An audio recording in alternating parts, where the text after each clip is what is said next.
Good morning. We are extremely pleased that you are here. It is good to come together for the purpose of co-creating. Do you agree? Yes. You're knowing what you are wanting? Yes. Are you enjoying the expansion of your desire, your personal desire? Yes. You like that? You like life showing you more and more that you want?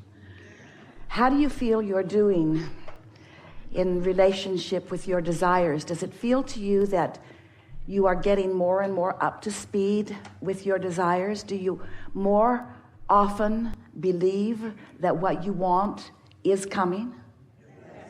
Do you notice how many of your desires have already fully manifested? That's really a wonderful thing. You know, looking at what is working is the best way to get more working. Because when you're focused upon how good the good is, the good gets better. When you're focusing on the pieces that are still missing, then you hold those places, those pieces missing longer. Law of attraction sort of works it out that way. You get what you think about, whether you want it or not. What you think about is what you're offering vibrationally, isn't it? And since you live in a vibrational universe where everything is responding to your vibration, it's really good to get a handle on what your vibration is, isn't it? Do you feel that you're doing that? Your emotions are letting you know? Do you ever find yourself saying, well, that day turned out about like it should have? Or, I saw that one coming. Oh, I saw that one. Oh, that was not a surprise to me. And we want you to get to the place where you realize that it never ever needs to be a surprise, because you are so aware of what you've been doing vibrationally, how you've been feeling, what's your mood or attitude been lately. Because what it's been lately is most likely what it's being now. And what it's being now is the vibration that you are outputting, which means law of attraction is responding to it. So how you feel is your point of attraction, isn't it?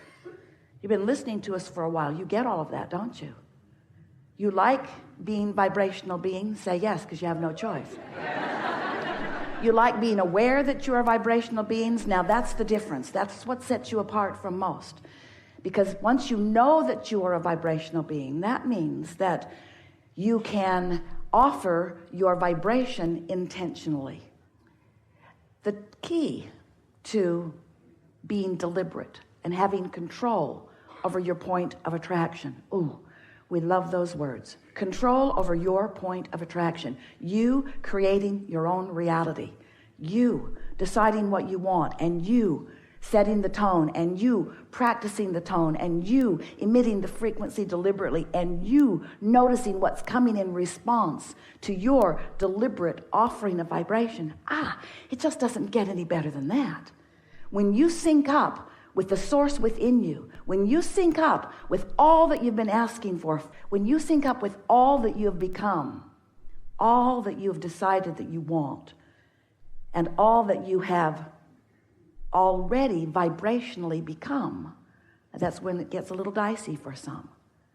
You've already vibrationally become the vibrational version of every desire that this time-space reality has helped you to figure out.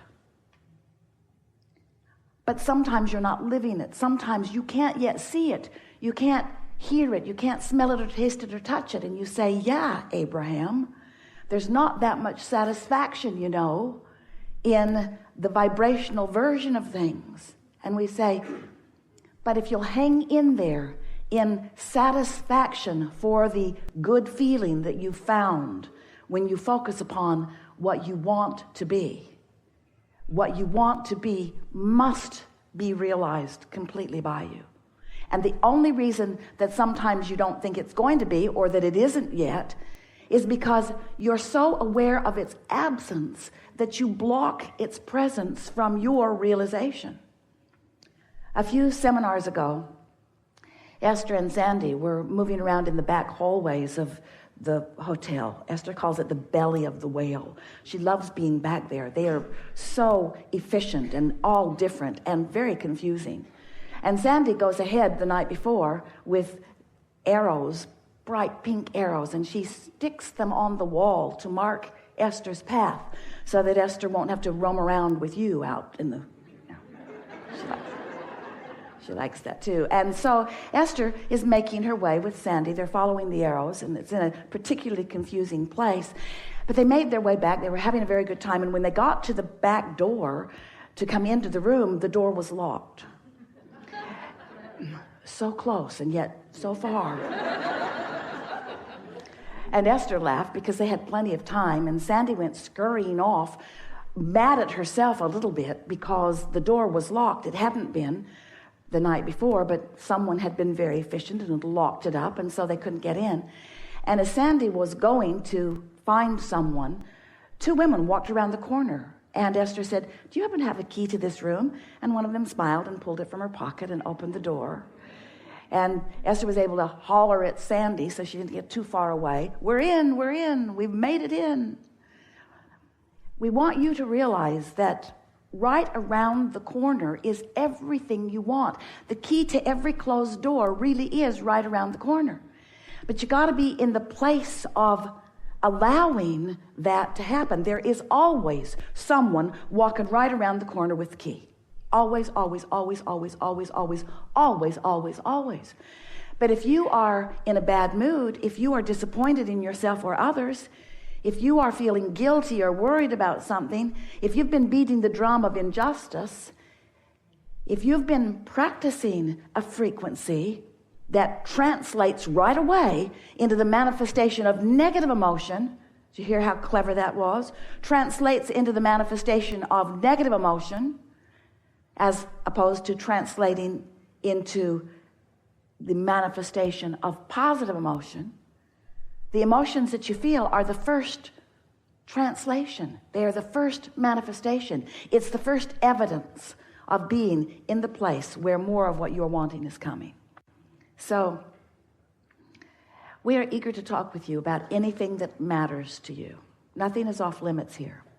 You'll notice a nice unfolding as together we find a rhythm and scenarios that support what most of you have come to amplify or solidify in your own creative experience.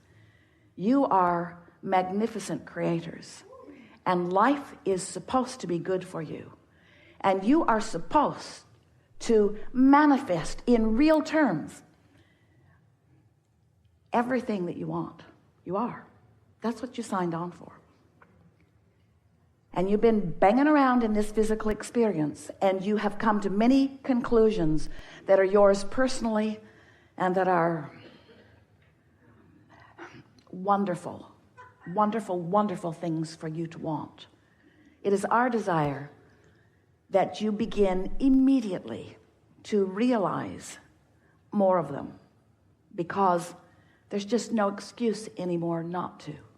You know too much. You have the tools. You know about law of attraction. Law of attraction says you get what you think about. You know that you live in a vibrational universe, and you are understanding that you are emitting a vibration. And you know that your emotions let you know how you're doing with that.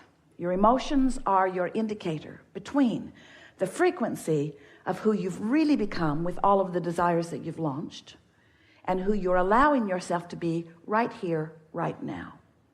So what we're really talking about all day, every day, in terms of the effectiveness of your personal creation, in terms of the effectiveness of you getting what you want and fulfilling your purpose and living your dreams and living happily ever after in the way that you intend to.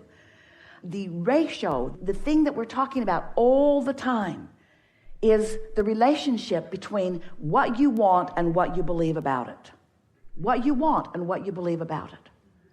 So if you want prosperity and you are so happy whenever you see someone who is living a prosperous life, then there's no discordance in your frequency. You're not introducing resistance. You are in perfect sync with your desire, and it's going to come right around the corner. But if you are seeking prosperity and you feel concern about those who have already got it, if you feel envious about their success or angry at them for getting there first, or mad at yourself for not yet being there, those negative emotions are your indicator that there is a vibrational variance between your desire and your practice thought, and you just can't get there from there. You've got to change your frequency. You can't walk into a different room. You can't hang around with different people. It isn't about the action. You can't even get a different job. You can't even line up different ways for money to come to you. If you don't change the vibrational frequency, the doors are going to keep being locked. You're going to be walking down hallway after hallway after hallway, complaining longer and longer and louder as you go further and further into the depths of the belly of the well that won't yield to you what you want. But when you figure it out, that you can change the frequency, not all at once, takes a little practice. You can't just all of a sudden start believing something that you haven't been believing, because a belief is just a thought that you keep thinking. And the reason that a belief is a thought that you keep thinking is because law of attraction causes a momentum about the thought that you keep thinking. So you think the thought, and law of attraction brings you another thought like it, which then you notice. And now you're thinking about that too. So in order to really understand law of attraction, and in order to really understand your point of attraction, in order to understand your point of attraction and the way law of attraction is responding to you, you have to, or it's easier if you will, put the word momentum in there, because law of attraction is all about momentum. So if this was your first day here, you'd be smaller and lighter. Your energy would be flowing in a lighter, easier way. You would still be loving yourselves. You would not hold any conflicting beliefs. Wouldn't have a lot of desire going on yet either. Not much challenging, not much desire in those early days, and not much challenging it. But as you move through life, life causes you to launch more and more rockets of desire. When you know what you don't want, you know what you do want. So you're launching these rockets of desire, which are literally, we are not kidding you about this at all. It's literal to us because we can sense them on every level. It's not literal to you yet because you can't see it, hear it, smell it, taste it, touch it. But it is a vibrational reality. We've been calling it your vortex of attraction. And it is the sum of all that you've become. Part of it is who you were before you even came into this physical body. But you've been adding to it and adding to it and adding it to it. And there is a vibrational version of you that you can allow completely when you release your resistance. We've enjoyed this interaction more than words can explain.